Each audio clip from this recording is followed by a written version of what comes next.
আর এই শারীরবিদ্যা শাখায় উদ্ভিদ এবং প্রাণী দুটো জীবেরই কিন্তু অবাধ বিচরণ রয়েছে।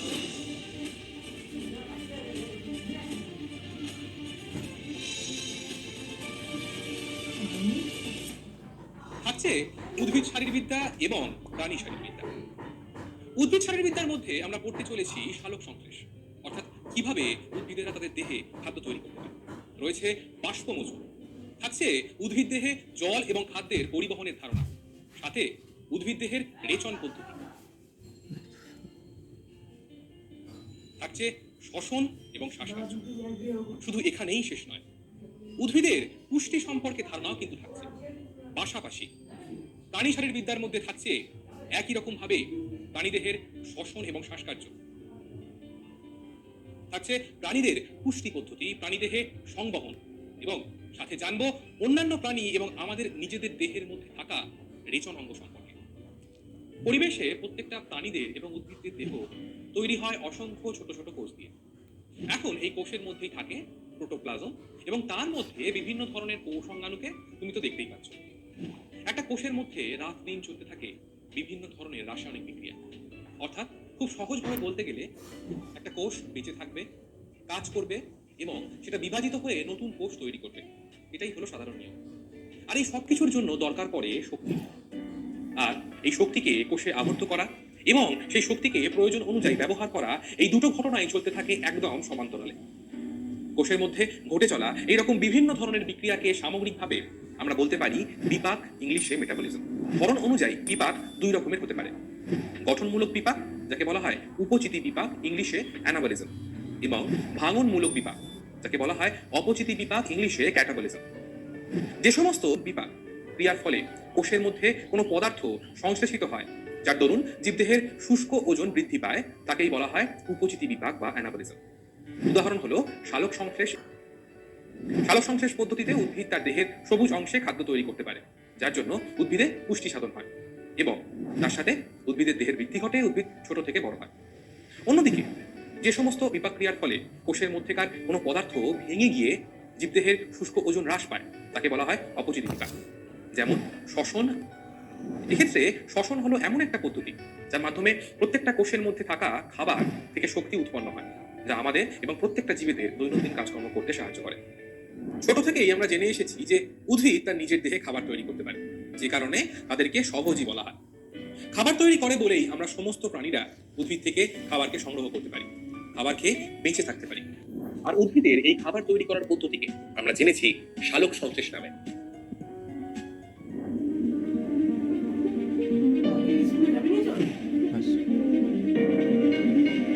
বিজ্ঞানী চার্লস বার্নেস 1893 সালে প্রথম এই ফটোসিনথেসিস শব্দটি ব্যবহার করেছিলেন। সালোক সংশ্লেষ পদ্ধতিটা এমনই একটা পদ্ধতি যেটা তোমাকে আগেই বলে এলাম যে উদ্ভিদ এর মাধ্যমে নিজের দেহে খাদ্য তৈরি করতে পারে। এখন প্রশ্ন হলো, এটা হয় কোথায়? প্রধানত উদ্ভিদের পাতায় মেসোফিল নামে একটা ধরনের কলা থাকে। এই কলার কোষের ভেতরে ক্লোরোপ্লাস্টিড নামে এক রকমের অঙ্গাণুর মধ্যেই এই সালোক সংশ্লেষ সংঘটিত হয়। এছাড়া ফুলের বৃতি, সবুজ কাণ্ড, সবুজ শৈবালের দেহেও কিন্তু সালোক সংশ্লেষ হয়ে থাকে। সাধারণভাবে মূলের মধ্যে সালোক সংশ্লেষ কিন্তু হয় না, কিন্তু গুলঞ্চের আত্তীকরণ মূলে সালোক সংশ্লেষ ঘটে, কারণ সেখানে ক্লোরোফিল পাওয়া যায়। এছাড়া বেশ কিছু এককোষী জীব রয়েছে, যেমন ইউগ্লিনা, ট্রাইসেমিবা, সাথে রয়েছে বেশ কিছু ব্যাকটেরিয়া, যেমন রোডোসিউডোমোনাস, রোডোস্পাইরিলাম প্রভৃতি। এদের দেহেও কিন্তু সালোক সংশ্লেষ হতে দেখা যায়। কিন্তু এখন তো প্রশ্ন আসতেই পারে যে এই সমস্ত জায়গাগুলোতেই কেন সালোক সংশ্লেষ হবে, সাথে এটাও যে এই পদ্ধতি হতে গেলে কি কি উপাদানের দরকার পড়ে। সোজা করে বলতে গেলে সালোক সংশ্লেষ হওয়ার জন্য প্রথম দরকার কার্বন ডাই অক্সাইড, জল, ক্লোরোফিল এবং ক্যারোটিনয়েড জাতীয় রঞ্জক পদার্থ, এবং সাথে সূর্যালোক। সূর্যালোক বললে প্রথমে যে বিষয়টা মাথায় আসে সেটা হলো রামধনু। সূর্য থেকে আসা আলোর এই বর্ণালীগুলোকে একে একে পরপর দেখলে বুঝতে পারবে যেখানে রামধনুর প্রত্যেকটা রং পরপর তাদের তরঙ্গ দৈর্ঘ্য অনুযায়ী সাজানো রয়েছে। সাধারণভাবে বেগুনি আলো তরঙ্গ দৈর্ঘ্য বেশ খানিকটা কম, প্রায় 400 ন্যানোমিটারের কাছাকাছি। অন্যদিকে লাল আলো তরঙ্গ দৈর্ঘ্য বেশ খানিকটা বেশি, প্রায় 700 ন্যানোমিটারের কাছাকাছি। পাতার মেসোফিল কলার মধ্যে যে ক্লোরোপ্লাস্টিডের কথা পড়ে এলাম, সেখানে থাকা ক্লোরোফিল এবং ক্যারোটিনয়েডস খুব ভালোভাবে এই সূর্যালোকের বর্ণালীগুলোকে শোষণ করতে পারে। এখন ক্লোরোফিল এবং ক্যারোটিনয়েডস রঞ্জকগুলো ক্লোরোপ্লাস্টের কোন অংশে কিভাবে থাকে সেটা একটু আমাদের জানতে হবে। কোষের ক্লোরোপ্লাস্টের মধ্যে এই রকম বেশ কিছু লম্বা স্তম্ভের মতন গঠনকে দেখতে পাওয়া যায়। এদের প্রত্যেকটাকে বলা হয় গ্রানাম। এখন গ্রানামের পাশের ক্লোরোপ্লাস্ট মধ্যস্থ ধাত্রকে বলা হয় স্ট্রোমা। এখন এই গ্রানামের প্রত্যেকটা চাকতির মতো যে ভাগ রয়েছে তাকে বলা হয় থাইলাকয়েড। এই থাইলাকয়েডের ভেতরে প্রবেশ করলে সেখানে দেখবে তার পর্দায় বেশ কিছু এইরকম গঠন রয়েছে, যেগুলোকে বলা হয় কোয়ান্টোজোম। এখন এই থাইলাকয়েড পর্দায় যে কোয়ান্টোজোমের গঠন তুমি দেখতে পাচ্ছ তাকে বলা হয় ফটোসিস্টেম 1।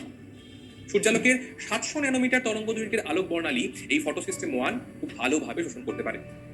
আবার এই থাইলাকয়েড পর্দার ভেতরের দিকে রয়েছে আরো এক রকমের ফটোসিস্টেম, যাকে বলা হয় ফটোসিস্টেম 2, যা সূর্যালোকের প্রায় 680 ন্যানোমিটার তরঙ্গ দৈর্ঘ্যের আলো খুব ভালোভাবে শোষণ করতে পারে।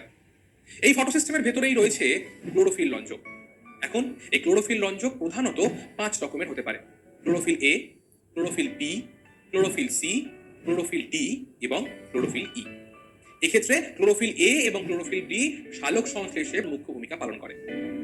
এই ক্লোরোফিলগুলোকে ঘিরে থাকে আরো বেশ কিছু সাহায্যকারী রঞ্জক, যারা হলো ক্যারোটিন এবং জ্যান্থোফিল। এদেরকে একসাথে ক্যারোটিনয়েডসও বলা হয়। ক্লোরোফিল সরাসরি সূর্যালোককে শোষণ করতে পারে এবং পাশাপাশি এই ক্যারোটিনয়েডস গুলো সূর্যালোককে শোষণ করে পরোক্ষভাবে ক্লোরোফিলকে উত্তেজিত করতে পারে। নীল এবং লাল রঙের তরঙ্গ দৈর্ঘ্যের আলো ক্লোরোফিল সব থেকে বেশি মাত্রায় শোষণ করছে। একসাথে যদি সালোক সংশ্লেষের লেখচিত্রটা এর মধ্যে আঁকা যায় তাহলে দেখা যাবে যেখানে ক্লোরোফিলের মাধ্যমে আলোর শোষণ সব থেকে বেশি হয়েছে সেই জায়গাতেই সালোক সংশ্লেষের হারও কিন্তু বেড়েছে। সেই কারণে লাল এবং নীল বর্ণের আলোকে সালোক সংশ্লেষীয় কার্য বর্ণালী বলা হয়। এখন বিজ্ঞানী ব্ল্যাকম্যান 1905 সালে তার গবেষণার মাধ্যমে প্রমাণ করেন যে সালোক সংশ্লেষের পুরো পদ্ধতিটা দুটো পর্যায়ে সম্পন্ন হয়। প্রথমটা হলো আলোক নির্ভর দশা বা আলোক দশা এবং দ্বিতীয়টা হলো আলোক নিরপেক্ষ দশা বা অন্ধকার দশা। শুরুতে আমরা এই আলোক নির্ভর দশাটাকে একবার জেনে নেব। আলোক নির্ভর দশা যখন বলা হচ্ছে তখন আশা করি বুঝতেই পারছো এই দশার বিক্রিয়াগুলো ঘটার জন্য আলোর প্রয়োজন হয়। এই বিক্রিয়া হওয়ার জন্য প্রধান যা উপাদানগুলো প্রয়োজন সেগুলো হলো সূর্যালোক, জল এবং ক্লোরোফিল। তার সাথে নিকোটিনামাইড অ্যাডিনাইন ডাইনিউক্লিওটাইড ফসফেট নামক সাহায্যকারী উপাদান, সাথে অ্যাডিনোসিন ডাইফসফেট। আর এই অ্যাডিনোসিন ডাইফসফেট জিনিসটা কি সেটা আমরা পড়তে পড়তে জানবো। এই আলোক দশা বিক্রিয়া ঘটে ক্লোরোপ্লাস্টের মধ্যে অবস্থিত গানার মধ্যে। তাহলে চলো দেখে নেওয়া যাক ক্লোরোপ্লাস্টের গানায় কিভাবে এই বিক্রিয়া ঘটতে চলেছে। আগেই পড়ে এসেছি ক্লোরোপ্লাস্টের গানায় রয়েছে দু রকমের ফটোসিস্টেম, ফটোসিস্টেম 1 এবং ফটোসিস্টেম 2। সূর্য থেকে আগত আলোক রশ্মির মধ্যে থাকে ফোটন কণা এবং এই ফোটন কণা প্রথমে ফটোসিস্টেম 2 তে প্রবেশ করলে সেখানে থাকা ক্যারোটিনয়েডস গুলো প্রথমে উত্তেজিত হয়ে পড়ে। এখান থেকে তারপর শক্তি স্থানান্তরিত হতে হতে ক্লোরোফিলে পৌঁছায়। তখন কি হবে? অবশ্যই ক্লোরোফিল উত্তেজিত হয়ে পড়বে এবং এই সময় ক্লোরোফিল থেকে ইলেকট্রন বাইরে বেরিয়ে আসে। এই ঘটনাকে বলা হয় ক্লোরোফিলের সক্রিয়করণ। এখন এখান থেকে ইলেকট্রন বেরিয়ে যাওয়ার জন্য অবশ্যই ক্লোরোফিলের মধ্যে একটা ইলেকট্রন ঘাটতি দেখা দেবে। তাই সেই ঘাটতি পূরণ করার জন্য ফটোসিস্টেম 2 গানার মধ্যে থাকা জলকে হাইড্রোজেন এবং হাইড্রক্সিল আয়নে ভেঙে দেয় এবং সেখান থেকে তার মধ্যস্থ ক্লোরোফিল ইলেকট্রনকে সংগ্রহ করে। এইভাবে আলোকের উপস্থিতিতে জল ভেঙে যায়। এই ঘটনাকে বলা হয় ফটোলাইসিস। এই ঘটনাটা বিজ্ঞানী রবিন হিল 1940 খ্রিস্টাব্দের কাছাকাছি সময় আবিষ্কার করেছিলেন এবং সেই বিজ্ঞানীকে সম্মান জানাতেই এই বিক্রিয়াকে হিল বিক্রিয়া বলেও ডাকা হয়। এখন এই 4 অণু জল ভেঙে গিয়ে তৈরি হয় 4খানা হাইড্রক্সিল আয়ন এবং 4টে হাইড্রোজেন আয়ন এবং এই 4খানা হাইড্রক্সিল আয়ন আবার পরস্পরের সাথে যুক্ত হয়ে অক্সিজেন এবং জল উৎপন্ন করে। তাহলে এখন পড়ে থাকে শুধুমাত্র হাইড্রোজেন আয়ন। কিন্তু এই হাইড্রোজেন আয়নের কি হবে সেটা দেখবো তবে একটু পরে। এখন ক্লোরোফিল এর যে ইলেকট্রন বেরিয়ে পড়েছিল সেই ইলেকট্রন প্লাস্টোকুইনোন নামে একটা ইলেকট্রন বাহকের মাধ্যমে পৌঁছে যায় এই পর্দার মধ্যে থাকা সাইট্রোক্রোম নামে যৌগের কাছে। তারপর সেখান থেকে প্লাস্টোসায়ানিন নামে আরো একটা ইলেকট্রন বাহকের মাধ্যমে পৌঁছে যায় ফটোসিস্টেম 1 এর কাছে। পাশাপাশি ফটোসিস্টেম 1 নিজেও সূর্যালোক শোষণ করে বেশ খানিকটা উত্তেজিত হয়ে পড়ে। তাই এখান থেকেও উত্তেজিত ইলেকট্রন বেরিয়ে পড়বে। এই ইলেকট্রনের সাহায্যে ক্লোরোপ্লাস্টের মধ্যে থাকা এনএডিপি আগে জল থেকে যে হাইড্রোজেন আয়ন তৈরি হয়েছিল তার সাথে যুক্ত হয়ে গিয়ে বিজারিত এনএডিপি এবং হাইড্রোজেন আয়ন তৈরি করে। এই হাইড্রোজেন আয়নকে কাজে লাগিয়ে এই থাইলাকয়েডের পর্দার উপর একটা এটিপি সিনথেস নামে উৎসেচক অ্যাডিনোসিন ডাইফসফেটের সঙ্গে একটা অজৈব ফসফেটকে যুক্ত করে উচ্চ শক্তি সম্পন্ন এটিপিকে তৈরি করে। আর এটিপি হলো কোষের শক্তির প্রধান উৎস। এখানে আলোকের উপস্থিতিতে ফসফেট যুক্ত হচ্ছে, এই জন্য একে বলা হয় ফটোফসফোরাইলেশন। এখানে আরো এক রকমের ঘটনা ঘটতে দেখা যায়। তবে সেই সম্পর্কে আমরা পরবর্তী শ্রেণীতে গিয়ে বিস্তারিতভাবে আলোচনা করব। তাহলে এই বিক্রিয়া শেষে আমরা কি পেলাম? আলোক নির্ভর দশার মাধ্যমে আমরা পেলাম অক্সিজেন, জল, এটিপি, NADPH এবং হাইড্রোজেন আয়ন। এখন এই NADPH কে দিয়েই শুরু হবে আমাদের নেক্সট অন্ধকার দশা বিক্রিয়া। অন্ধকার দশা বিক্রিয়া সংঘটিত হয় ক্লোরোপ্লাস্টের স্ট্রোমার মধ্যে। এই পদ্ধতিতে প্রথমেই পরিবেশ থেকে গ্রহণ করা 6 অণু কার্বন ডাই অক্সাইডের সাথে স্ট্রোমার মধ্যে থাকা 6 অণু 5 কার্বন যুক্ত শর্করা রাইবিউলোজ বিসফসফেটের সঙ্গে যুক্ত হয়ে 3 কার্বন যুক্ত 12 অণু ফসফোগ্লিসারিক অ্যাসিড তৈরি হয়। এই বিক্রিয়ায় সাহায্য করে রুবিস্কো বলে এক রকমের উৎসেচক। এই ফসফোগ্লিসারিক অ্যাসিড হলো একটা স্থায়ী যৌগ। এই প্রথম স্থায়ী যৌগের মধ্যে পরিবেশের কার্বন ডাই অক্সাইডের কার্বন অঙ্গীভূত হচ্ছে বলে এই ঘটনাকে বলা হয় অঙ্গারাত্মীকরণ। এরপর উৎপন্ন হওয়া 12 অণু ফসফোগ্লিসারিক অ্যাসিড, 12 অণু এটিপি এবং 12 অণু বিজারিত NADPর সাথে বিক্রিয়া করে তৈরি করে ফেলে 12 অণু ফসফোগ্লিসারলডিহাইড। এই বিক্রিয়ার মাধ্যমে NADP খেয়াল করে দেখবে মুক্ত হচ্ছে এবং আবার এই NADP আলোক দশায় ব্যবহারের জন্য তৈরি হয়ে যায়।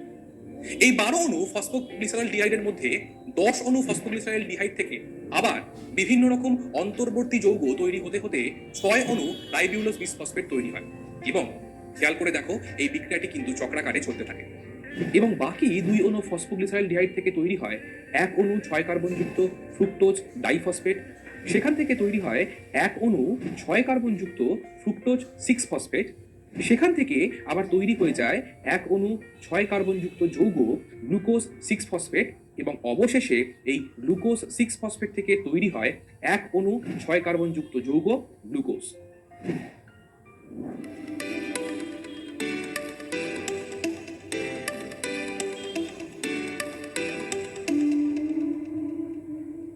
গরমকাল, প্রচন্ড রোদ, এই সময় বিশাল একটা বটগাছের তলায় দাঁড়ালে কিনা আরাম হয় বলতো? একদমই তাই। কিন্তু এই আরাম হয় কেন?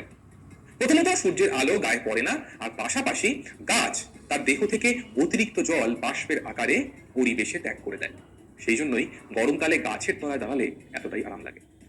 যে পদ্ধতিতে গাছ নিজের দেহ থেকে জলকে বার করে দেয় সেই পদ্ধতির নাম হলো বাষ্পমোচন বা প্রস্বেদন, যাকে ইংলিশে বলা হয় ট্রান্সপিরেশন। উদ্ভিদ মূলের মাধ্যমে মাটি থেকে জল শোষণ করে তাকে সালোক সংশ্লেষ এবং দেহের অন্যান্য কাজে ব্যবহার করে, আর অতিরিক্ত জলকে এই বাষ্পমোচনের মাধ্যমে পাতা এবং কাণ্ডের অন্যান্য অংশের সাহায্যে দেহের বাইরে বার করে দেয়। তাহলে চলো একটু বাষ্পমোচনের সংজ্ঞাটা দেখে নেওয়া যাক। যে শারীরবৃত্তীয় পদ্ধতিতে উদ্ভিদ তার দেহের প্রয়োজনের অতিরিক্ত জল বাষ্পাকারে দেহের বাইরে বার করে দেয় সেই পদ্ধতিকেই বলা হয় বাষ্পমোচন। উদ্ভিদের বাষ্পমোচন উদ্ভিদ দেহের 3 জায়গা দিয়ে হতে পারে: পত্ররন্ধ্রের মাধ্যমে, লেন্টিসেলের মাধ্যমে এবং কিউটিকলের মাধ্যমে। উদ্ভিদের পাতায় রয়েছে এই পত্ররন্ধ্র, ইংলিশে যাকে বলা হয় স্টোমাটা। খেয়াল করে দেখবে এই পত্ররন্ধ্রের দুপাশে দুটো কোষ রয়েছে যারা এই রন্ধ্রের খোলা এবং বন্ধ হওয়াকে নিয়ন্ত্রণ করে। এই কোষগুলোকে বলা হয় রক্ষী কোষ। এখন এই রক্ষী কোষের পাশে রয়েছে আরো বেশ কিছু কোষ, তা তুমি দেখতে পাচ্ছ। এই সমস্ত কোষগুলোকে বলা হয় সম্পূরক কোষ।